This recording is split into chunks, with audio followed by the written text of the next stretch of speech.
Are you amused by the glitches you're seeing? Are you the type of gamer that plays along whenever relentless horror becomes an A-class comedy?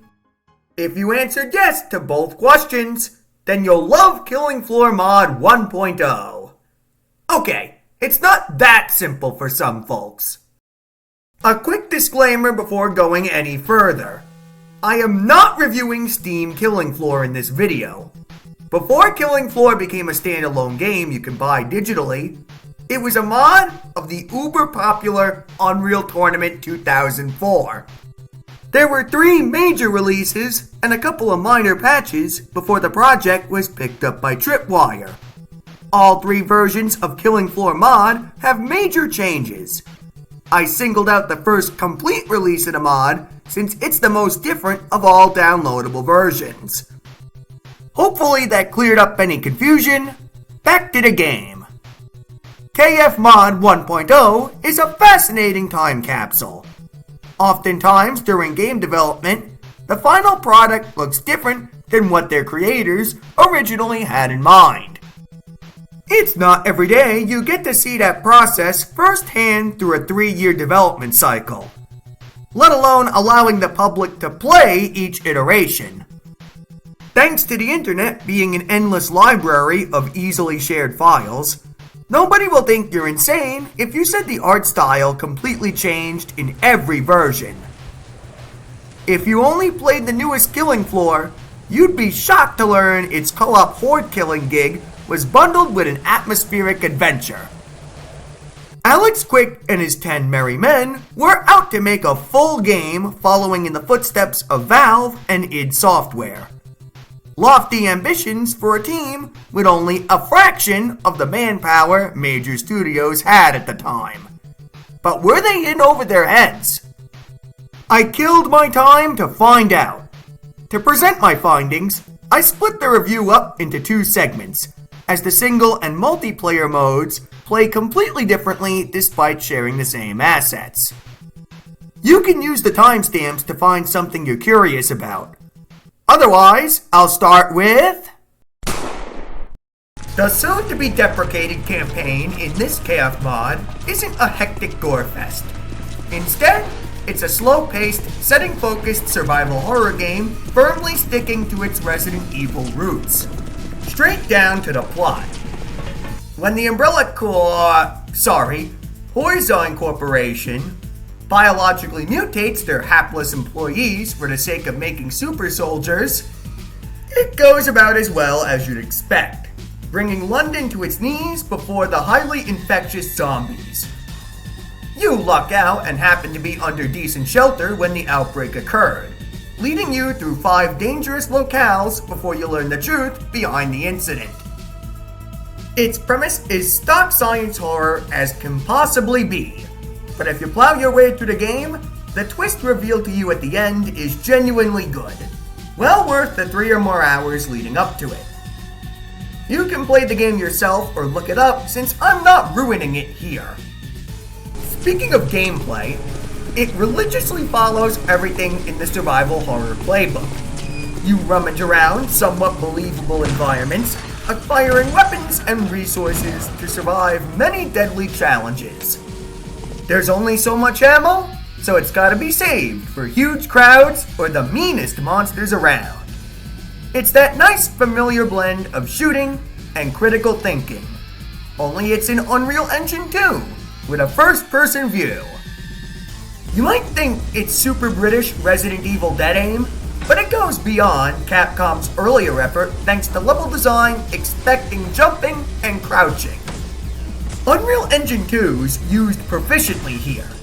Not only is the atmosphere chilling with debris scattered everywhere, but the environment is loaded with breakable secrets to give you precious ammo, making it compelling to search every corner of ruined London for decently hidden goodies. The engaging game loop, coupled with the exceptional atmosphere, make a respectable game, especially one made by such a small team of people in 2005. However, there are several inexcusable flaws that I can't ignore. Being a passion project made with a fraction of Capcom's fortunes, it's reasonable to expect the code wouldn't be perfect. But I shouldn't be losing my progress because I got stuck on objects without any way out. You've probably figured out the bigger problem from that sentence, but in case you need a hint, save point starvation. I don't blame KFmod 1 entirely for this. Unreal Tournament 2004 wasn't designed to be a single-player game, so the mod makers had to improvise by saving the level you're starting from with your starting status.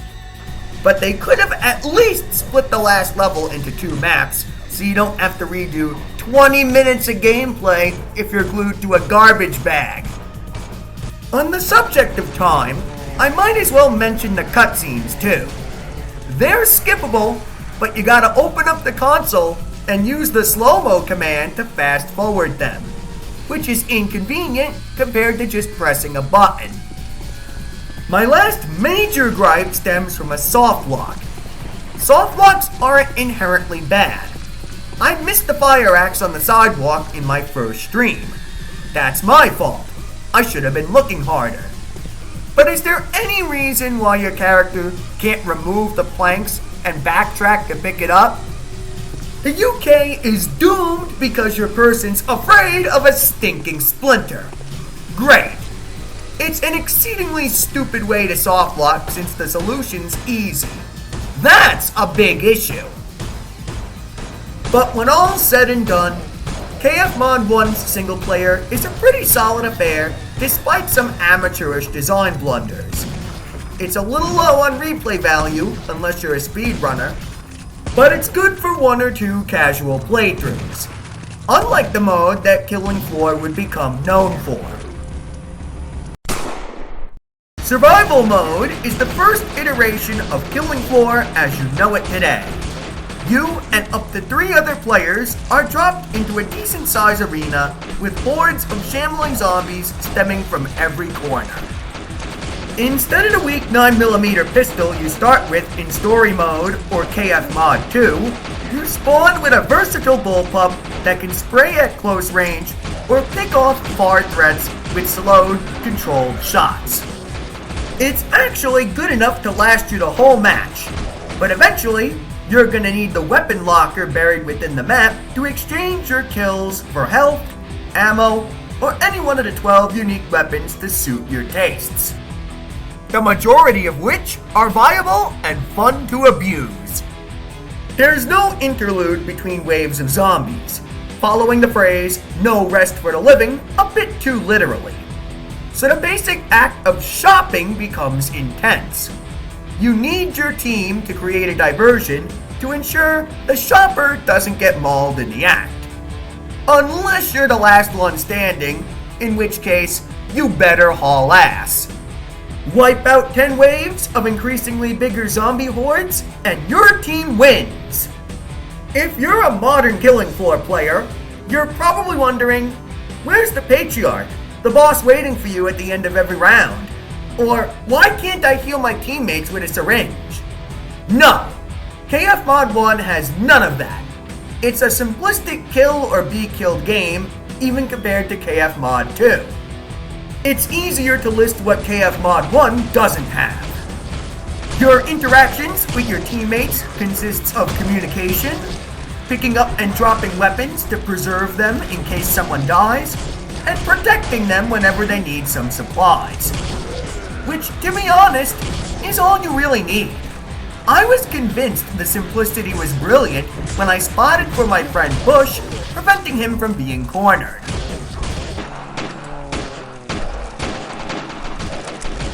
Dude, they're right behind you! Turn at the riverbank, the middle's clear! While brilliant, it's not all gravy as you'd expect. Simplicity comes with its drawbacks, most notably, the lack of intentional replay value. All the difficulty setting does is increase the amount of zombies you have to kill, not their damage. That's bad, but the lack of enemy variety is especially damning.